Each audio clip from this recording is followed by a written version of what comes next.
Mei 1945 perang usai, sekutu menyerah, Hitler menang, dan inilah rencananya untuk Eropa. Jalan-jalan Berlin pun padat. Ribuan pasukan Wehrmacht berbaris memberi hormat di depan Kanselir Reich, sementara Hitler memandang dari balkon dengan mikrofon di bibir. Suaranya menggema ke benua lewat gelombang radio. Dia menyatakan tatanan Eropa baru, menyebut ras Arya menang, dan kejayaan Jermanik dimulai.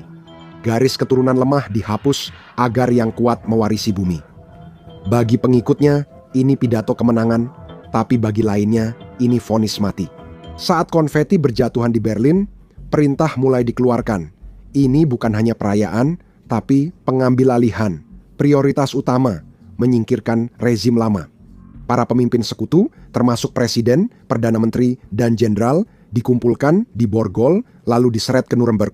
Mereka adalah tahanan Jerman, dicap boneka Yahudi, dan dipertontonkan dalam pengadilan sandiwara di Paris dan London. Suasananya sangat menakutkan saat unit SS Jerman berjalan di jalanan. Para pejuang perlawanan langsung disingkirkan di tempat tanpa pengadilan dan tanpa pertanyaan. Mereka langsung lenyap begitu saja. Desas-desus tentang rencana memindahkan jutaan orang di timur mulai menyebar. Tempat-tempat seperti Polandia dan Rusia akan dikosongkan agar orang-orang Slavia dan yang dianggap bukan manusia bisa pergi untuk memberi ruang bagi para pemukim Jerman. Eropa menahan napas, tapi mimpi buruknya baru saja dimulai. Hari kedua, sekarang pekerjaan sebenarnya dimulai saat mesin Nazi mulai bergerak dengan kecepatan penuh. Heinrich Himmler, kepala SS, mengirim aturan baru untuk Reichskommissariat dan membentuk zona-zona baru di Eropa setelah batas lama hilang. Saat peta digambar ulang, pemimpin barat digantikan boneka yang mengikuti perintah Hitler. Di Prancis, rezim Vichy di bawah Philippe Pétain masih ada, tetapi wilayahnya menjadi lebih besar. Tanpa kekuasaan sama sekali, Prancis menjadi negara pelayan yang hanya ada untuk memasok Jerman di seberang selat. Oswald Mosley yang fasis menjadi pemimpin, keluarga kerajaan diusir atau dipenjara. Namun, Nazi memiliki pandangan aneh tentang manusia. Negara-negara Nordik seperti Denmark, Norwegia, dan Swedia dianggap seperti sepupu mereka, menyebut mereka sebagai saudara Jermanik. Negara-negara ini diperlakukan lebih lembut, tapi versi Nazi tetap mengerikan. Pemerintahan dibubarkan, Jerman langsung mengambil alih. Di Norwegia, Menteri Presiden Vidkun Quisling mendapat promosi, namun Berlin terus mengawasinya agar tetap patuh. Di timur, situasinya sangat brutal tanpa perlakuan lembut. Mereka menjalankan General Plan UST, rencana induk untuk timur. Ini seperti cetak biru pemusnahan total. Tim survei menandai desa di Polandia dan bekas Uni Soviet untuk dihancurkan. Situasi di Forsa memanas, tembakan sering terdengar dan pengusiran orang secara acak menjadi hal biasa. Menandakan kepada semua orang bahwa belas kasihan adalah hal di masa lalu dan dunia lama telah mati. Hari ketiga, unit khusus SS yang bertugas menghabisi orang-orang menyebar ke seluruh Eropa, termasuk Prancis. Komunitas Yahudi yang sudah menderita kini jadi target pemusnahan. Para penyintas dikumpulkan dan dikirim ke kamp seperti Tronsi sebelum dibawa ke Polandia. Hal serupa terjadi di Belgia dan Belanda, namun Belanda memiliki perbedaan. Karena Nazi berpikir bahwa orang Belanda bisa menyesuaikan diri, dan itu berarti jika mereka bertingkah cukup seperti orang Jerman, mereka mungkin bisa bertahan hidup. Sebagian penduduk dipaksa ikut Germanisasi, belajar bahasa Jerman tinggi, dan bersumpah setia pada Hitler jika tidak akan mendapat konsekuensi. Barat mengalami perubahan budaya, sedangkan Timur menghadapi rencana kelaparan yang sederhana namun kejam. Mereka sengaja mengurangi makanan untuk orang Slavia di Ukraina dan Belarus, menyebabkan jutaan kelaparan demi penghematan makanan. Untuk para pemukim Jerman, mereka benar-benar menghapus orang-orang demi membebaskan lahan pertanian. Hitler mengadakan pertemuan dengan Alfred Rosenberg, Menteri Wilayah Timur yang diduduki, untuk duduk bersama dan merampungkan hierarki rasial.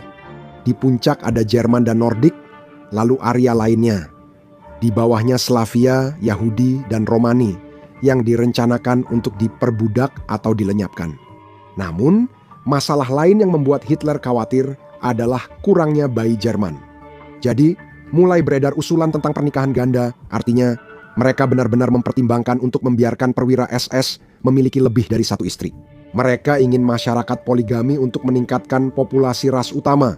Hari keempat, Hermann Göring memimpin ekonomi dan timnya menjarah Eropa Barat, bukan berdagang tapi mengambil. Inggris dulunya adalah kekuatan industri, tetapi sekarang pabrik-pabriknya diperintahkan untuk membuat senjata untuk Berlin. Kebun anggur dan pabrik-pabrik Prancis disita dan semuanya dialirkan kembali ke Jerman. Di timur, mereka melihat Ukraina karena tanah pertaniannya yang subur dan kaya. Nazi menyatakannya sebagai lumbung pangan Reich, tapi ada masalah, sudah ada orang yang tinggal di sana.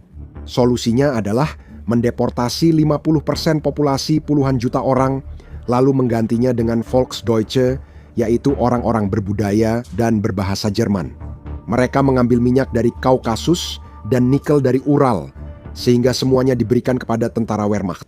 Laporan datang dari Moskow menggambarkan pengusiran massal siapapun yang dulunya seorang komunis. Mayat-mayat ditumpuk di lapangan merah sebagai peringatan bagi semua orang.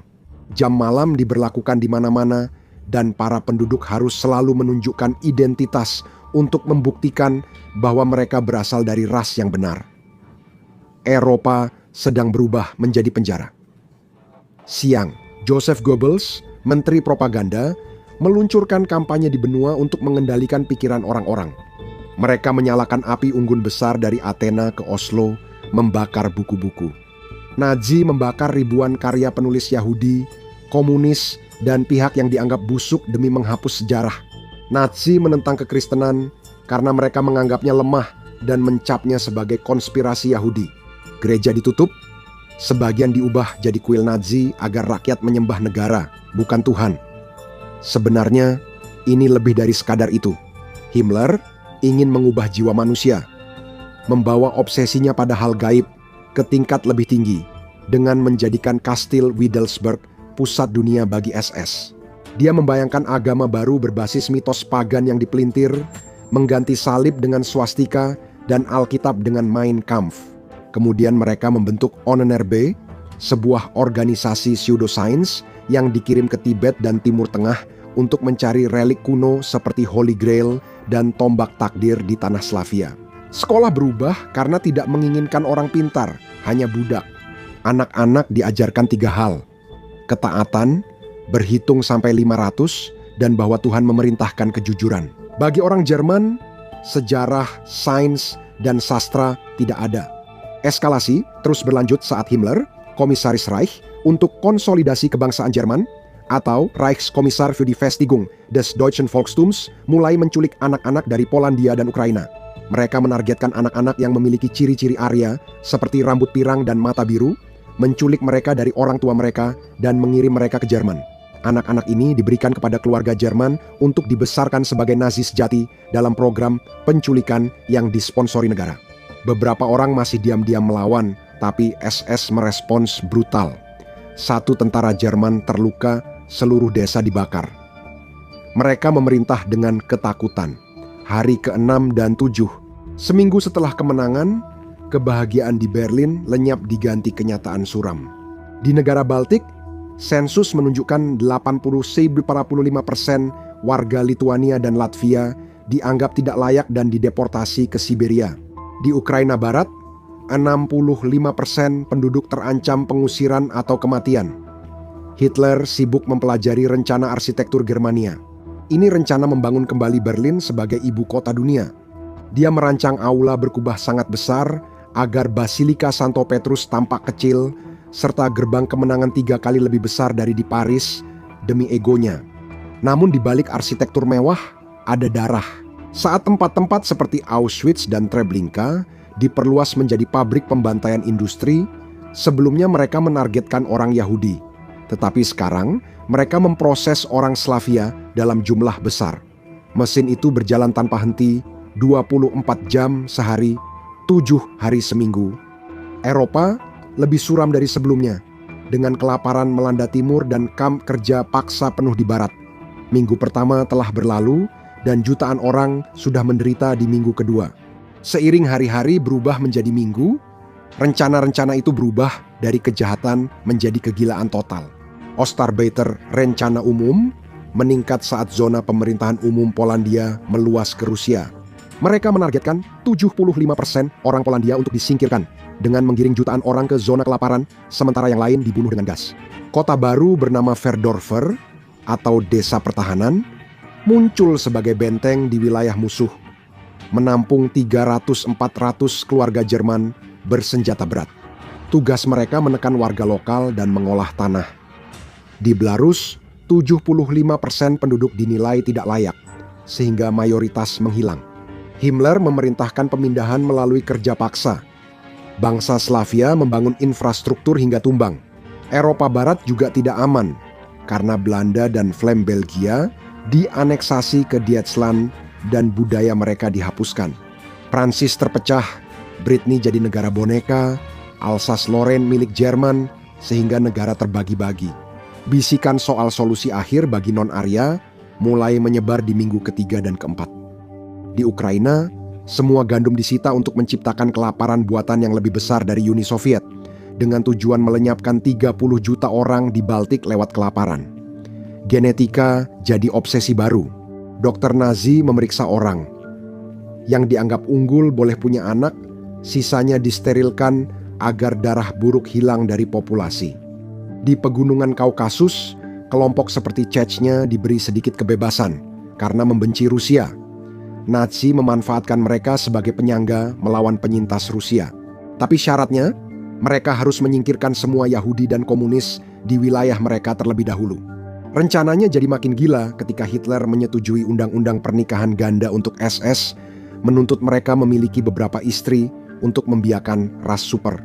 Dia memurnikan tentara dengan melarang tembakau, alkohol, dan daging, ingin pasukan vegetarian, tidak merokok, serta tidak minum alkohol. Eropa makin terpuruk saat Nazi tidak suka URSA dan menghancurkannya, merobohkan bangunan untuk membangun pemukiman Jerman baru, dan mengusir penduduk ke tanah tandus beku. Bahkan Nazi tidak aman, karena paranoia para pemimpin, membuat Hitler curiga pada rival lamanya dan menggelar pengadilan sandiwara, sehingga pejabat tinggi harus selalu waspada. Bulan kedua musim panas hampir usai, namun eskalasi berlanjut dengan 10 juta pemukim Jerman membanjiri timur. Mereka mendapat lahan pertanian bekas milik keluarga Slavia, sementara pemilik lama telah pergi atau di kamp konsentrasi. Di Rusia, mereka berusaha menghancurkan identitas Rusia dengan memecah masyarakat menjadi suku-suku kecil dan menghidupkan kembali nama-nama lama seperti Viatix, sehingga sebagian orang lupa bahwa mereka pernah menjadi sebuah bangsa.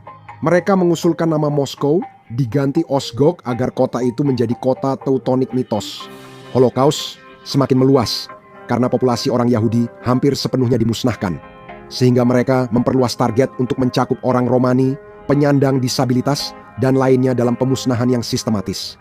Spanyol dan Portugal netral, namun menyerahkan pulau-pulau Atlantik ke Jerman sebagai pangkalan laut, menjadikan mereka koloni ekonomi. Kelaparan melanda benua, bahkan di barat jatah makanan dipotong. Pembangunan inti Jerman dimulai di Hamburg untuk membangun pelabuhan super pesaing New York, sementara di Berlin. Transformasi menjadi Germania membuat ribuan orang Jerman terusir dari rumah demi membangun patung marmer raksasa. Pada bulan ketiga hingga ke-6, kegilaan meningkat drastis saat General Plan Osterbeiter mempercepat rencana besarnya karena kemenangan perang. Mereka mendeportasi 80% orang Rusia keluar pegunungan Ural, menewaskan jutaan orang di sepanjang perjalanan. Penyintas Ukraina dipindahkan ke Crimea, yang diubah Nazi menjadi zona perkebunan karet dan tanaman lain. Inggris memakai tenaga kerja budak di barat dan mengirim pria-pria kuat ke timur sebagai buruh demi para wanitanya. Mereka dipaksa ikut program perkawinan dengan perwira SS untuk mencampur garis keturunan Inggris dan Jerman yang sangat mengganggu. Negara boneka di Eropa Tenggara seperti Hungaria, Rumania, dan Bulgaria dieksploitasi Jerman dengan mengambil sumber daya dan mengintegrasikan tentaranya ke Waffen SS. Eropa makin terpuruk sebagai umpan meriam saat poligami jadi kebijakan, gereja dihancurkan, dan kalender baru mengganti hari raya Kristen dengan festival pagan. Perlawanan bawah tanah masih ada, namun Nazi memanfaatkannya untuk mencoba senjata kimia pada partisan. Di akhir tahun pertama, penduduk berkurang 20 juta jiwa tanpa tanda berhenti. Tahun kedua, cengkeraman besi semakin kuat. tahun 1946 membawa jenis stabilitas yang mengerikan, di mana kekacauan berubah menjadi sebuah sistem. Kekaisaran Jerman Raya mencaplok negara Nordik, menjadikan Finlandia provinsi dan Swedia sebagai lokasi kamp konsentrasi. Di timur, mereka membentuk wilayah besar yang dikuasai penguasa Jerman, sementara suku-suku lokal terpecah dan lemah. Kemandirian ekonomi tercapai saat mereka memanfaatkan ladang minyak Rusia untuk mendukung armada laut besar. Hitler mengalihkan fokus ke Afrika untuk menguasai dunia. Rencananya makin gila saat ia menuntut aula kemuliaan di Germania segera dibangun. Reich menghidupkan lagi proyek Atlantropa, yaitu usulan membendung Selat Gibraltar. Tujuannya mengeringkan laut Mediterania dan menurunkan permukaannya ratusan kaki, agar Eropa dan Afrika bersatu jadi super benua Eurafrika. Mereka ingin membuat lahan pertanian luas di dasar laut terbuka tanpa memedulikan dampaknya yang akan mengubah Eropa Selatan jadi gurun asin yang lebih panas dari Sahara. Ini rekayasa geoskala planet, membuktikan kesombongan mereka tak berbatas saat mencoba menggambar ulang peta bumi. Eropa mengalami kehancuran total. Kelaparan menewaskan 10 juta orang Slavia budaya barat hancur, dan orang ditangkap hanya karena berbahasa Prancis di zona tertentu. Pengusiran Romani selesai, penyintas disterilkan, benua dipenuhi mayat, dan perlawanan terus diburu Gestapo setiap hari selama tahun ketiga hingga kelima.